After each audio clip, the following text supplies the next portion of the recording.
As a filmmaker, getting your film to play in a film festival can be one of the greatest feelings ever. Knowing that someone watched your project and deemed it not only worthy enough to earn a spot in their festival, but to be advertised and shown to the world gives me a feeling that absolutely nothing else can. I've been fortunate enough to have had many amazing festival experiences over the past 2 years, and some of my films have been lucky enough to earn a spot in these festivals and even win some awards. Look at that. Look at that bad boy right there. I'm getting it covered in fingerprints. In this video, I want to take you through the process of how my team and I shot and created an award-winning film and give you my secret little ingredient that I think elevates a film's imagery to the next level. So this is a video that I've wanted to make for a really long time, and I've been kind of humming and hawing about what I want to bring forward in this video, what I want to really talk about. Also, throughout the course of this video, I'm going to be saying I just for the ease of speaking, but when I say I really do mean the creative team that I worked with to create these amazing films. I mean, I've talked many times about Ben, the director for all of my films, and Brooke, who's my girlfriend, and the cinematographer for all of our work. Genuinely, without our creative team, none of this would happen. My skills don't even compare in relation to what they do. So big shout out to Brooke, big shout out to Ben. Go check out what they've been doing. Go follow them in their careers because they're incredibly talented. I am just the gaffer. At the end of the day, I'm just the gaffer. I do our coloring, and I mean, sometimes I help out with story stuff, but lighting is my domain. So I want you to take a look at these two shots. One of them is from our award-winning film that I've been alluding at, and the other is from one of the very first films that I ever made with my team, and I thought that it was worthy enough to be submitted to festivals. They were both shot on cameras of basically the exact same caliber and quality. One of them is even uploaded to YouTube in 4K, whereas the other one is only 1080. But there is a mighty big difference here, and I know you can see it. It's very obvious. One of these looks like garbage, and that's no offense to Brooke.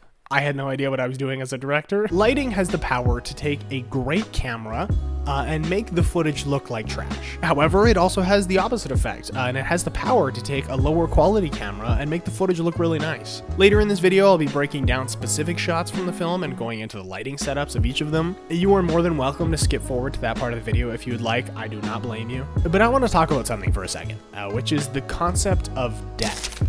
Depth is one of the most important things in cinematography. I'm sure when I say depth, your mind immediately goes to a blurry background and a really shallow depth of field, but depth can be created by so much more than just an aperture. One of the biggest things that I learned and utilized in this film was the art of negative fill. It took me a really long time to realize it, and many failed attempts, like 90% of the shots that you'll see in Stan. But it's not always about adding more light. Sometimes it's about taking the light away. Whether that be skirting practical lights, which is something that we'll talk about later, using black flags to create more shadows, or I mean simply just turning some lights off. It all creates more contrast in your image. Now, obviously, contrast is a two-way street, right? You need there to be light in the image for other areas to appear dark. The goal of contrast and depth is to separate your subject from their surroundings. This is where things like edge light come into play. If we take a look back at the kitchen scene from my first film, or many of the other shots, you can see that the subject is the exact same brightness as the background and the foreground, and basically everything else in the image. Our eyes don't know where to look because it's all the same.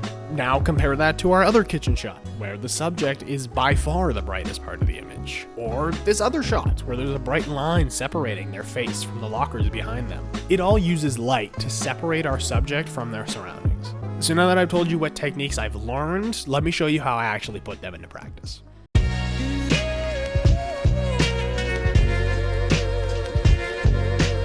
Okay, so the first shot that we're going to talk about here is actually the opening shot to the film. So you can see specifically in this shot what I'm talking about when I talk about depth and when I talk about like separating your subject from the background.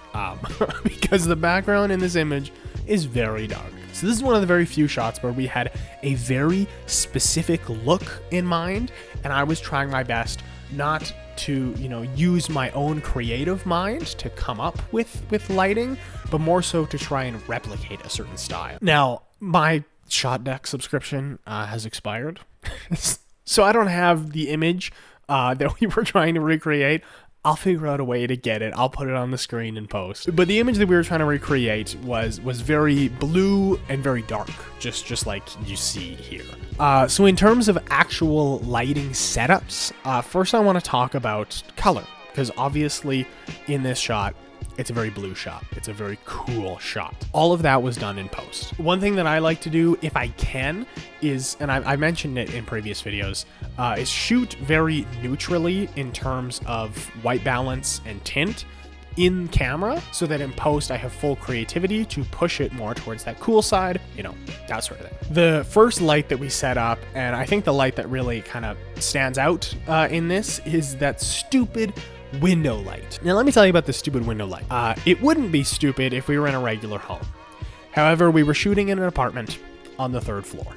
So you can see where a student film, not having access to big machinery, could suffer from shooting in an apartment on the 3rd floor. Luckily, just off to the left side of frame, there was a balcony, and we took a C-stand and we boomed the arm out completely sideways as far as we could with the light out on the other end. And now this was like a 3 or 4 person job trying to make sure that this was as safe as possible. We counterweighted the back of the stand with a ton of sandbags, just so that the back was heavier than the front. I don't know if you can tell in this image here, but this is actually a dual window. Like, there are 2 different sides to the window. Our C-stand arms were not long enough to reach the middle of them. They could only reach the first window. So we actually took a bunch of garbage bags and we blacked out that second window, just so that, you know, it would keep our background nice and dark. It wouldn't be spilling any light onto the background. That way, you know, keeping our subject separated. Cranked it up so that it was as bright as possible, so that it was, you know, coming in the window,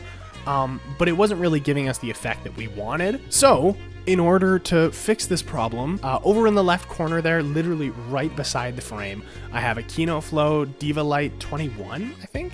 I've got the chipper on it so that, you know, the light's not spilling super far onto the outside. It's staying pretty direct. But of course it's an LED, so it's a bit more of a softer source. Small little Easter egg, the green light on the radio in the back was done in post. It was not on. We couldn't find an outlet. In another shot, but in this same location, and I think it's just a really funny setup, so I want to talk about it here. In another shot in the film, you know, we're doing a full 360 of the frame. Obviously, there's nowhere to put lights except for above. So obviously we kept the window light there because it's outside, you know, you're not gonna see it, but we used the same technique inside. And so I took another Xylight and I hiked it up all the way on the C-stand. I hit it right behind the corner of the wall, and I boomed it all the way out, counterweighted it the same. And I mean, although it's an LED and it's a soft source, if I were to point it down on Tom, it would be like way too bright and it would look super artificial. So what I ended up doing is actually just pointing it at the ceiling in the direction of the window. So therefore it could bounce, like the light could bounce off of the ceiling and come back as a much softer source and coming in the same direction as that kind of window light would be.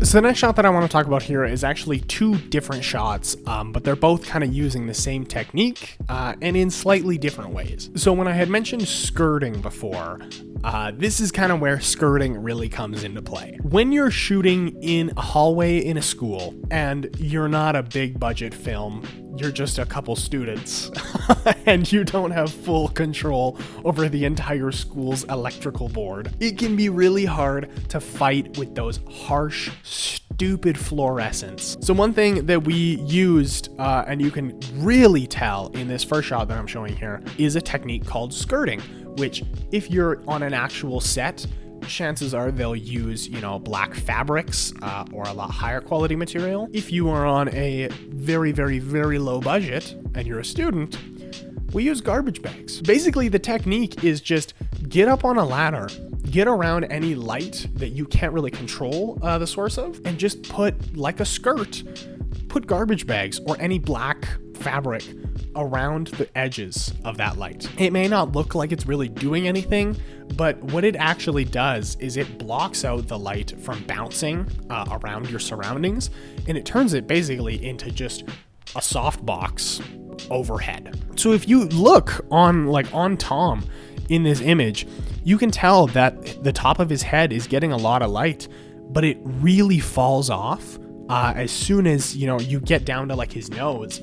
All of that light is basically gone. We had skirted all the lights going back from here, so this side, like these lockers, are getting basically no light. I'm in the shot. That's me being an extra. But like the edge of the lockers where I'm standing, you can see that there is no light. Like in a school hallway, it should be flooding with light. So why do we have all this like darkness? Genuinely, if I have one takeaway, if there is one thing that I learned, well, obviously I learned a lot in film school, but if there's one thing that has really elevated our images, is skirting. Like even if you're not in a public space, if you're in a space where you can control the light, I would recommend trying skirting the lights, because if you're trying to get that contrast, trying to get that depth like we talked about, skirting is an incredible way to do that. So then if we go over to this other hallway shot, you can see that bit of the same thing. We're again in a school hallway where we can't really control the light all that much, but this one's very different because the subject is walking through the hallway and the camera is moving along with that. So that poses some other issues, because if you are skirting all the lights in your hallway and you're moving with them, well, eventually those skirted lights are going to show up in the background of your shot. It's going to look like crap. So one thing that I did to bring a lot more of those shadows into the shot in the areas where we couldn't skirt lights anymore is walking with a big flag along with the camera, so that the front of the actor isn't getting any of that bounced light from around the surroundings. You get all the unskirted lights behind him, creating this nice backlight on the back of his head, and in front of him you got those really nice shadows, lots of texture. Perfect.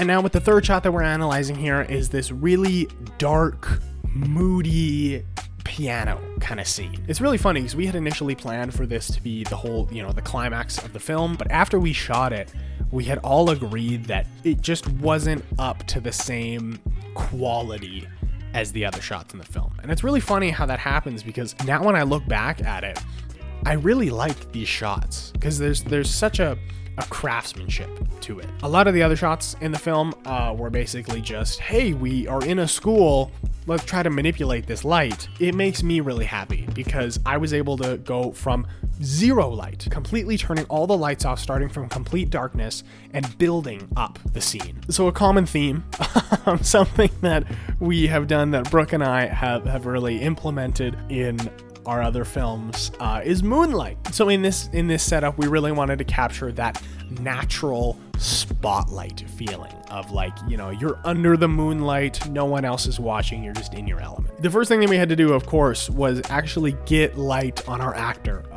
because we needed to see something in this scene. So I've got a Xylight hiked all the way up on a C-stand over in that far right corner, just pointing down at our actor in as much of a full spot way as possible. Now, obviously, I didn't want this to look like a spotlight. I wanted to mimic the way that moonlight would come in through a window. So I used the barn doors plus some additional flags to really just shape that light. Like you can see on the floor, there is a sharp point in the corner. It kind of fades off into a triangle in the far distance there. I really wanted to create those sharp edges to kind of mimic the idea of it coming through a skylight. It wasn't really looking as plausible as I wanted it to with just that. It was looking very spotlight-esque. And so the light on the back of the wall is actually a second light, basically right beside the other one. And it is doing that same effect, but just really close to the wall. So I was kind of trying to mimic that same triangular movement going down, and that really sharp line on the bottom. Once those two were in place, obviously you have light in the scene. It looks nice. It's not filling the space really well. And so, you know, this is another scenario where that ambient fill that I was talking about earlier really comes into play. Because what I did is I took another one of our Kino Flows. The Kino Flow Diva lights are genuinely one of my favorite lights. I don't know if you can tell. But I took the chipper off of it this time and just let the light completely spill out and completely fill the entire space. This is one of the very few times where I actually used the RGB capabilities of the lights. I went full teal. Like, I'm talking like cliche teenage boy gamer room turquoise. And I hiked the stand as high as I could to the ceiling so that the hotness of right immediately where the light starts wasn't as present, and it was more so bouncing off the ceiling and filling the space that way. But with that, you know, depending on shot to shot, we added in, you know, some minor little, like I used my little light bar to create a little bit more of an edge light around him to kind of separate him from the surroundings, because it was a very dark looking scene. But it was mainly just those 3 lights that stayed consistent throughout every shot. And, you know, I think it turned out really well. So that's it for this video. Thank you guys so much for sticking around. Please let me know if you want me to do more videos like this, because I have created many more films with my team that, you know, we haven't shown yet. And I have behind the scenes footage of all these different setups that we did for these films. So please let me know if you enjoy this style of video, and I will definitely make more surrounding our other films. I know most of you, if not all of you, probably haven't seen it, but if this video intrigued you at all into the actual film, I'll have the link in the description for our film. It's called The Janitor. Like I had said in the beginning, please go give Brooke and Ben some love. You know, they're my team. I can't do any of this stuff without them. So if you guys like the stuff that I do and you like the films that we create, please go follow them. Obviously, our film wouldn't be an award-winning film without the organization that actually gave us and gifted us with the award. So thank you so much to Ampia and the Rosie Awards. You know, there's lots of other stuff that I could ramble on and plug and say, but genuinely just thank you. Thank you for watching these videos. You know, if this is your first video that you've seen, please stick around. But if you've been watching lots of them, thank you so much. I really appreciate it. Know that you are loved. You are talented, no matter what scale of films you're creating, no matter what kind of a filmmaker you are incredibly talented. Thank you so much for creating, and I'll see you in the next video.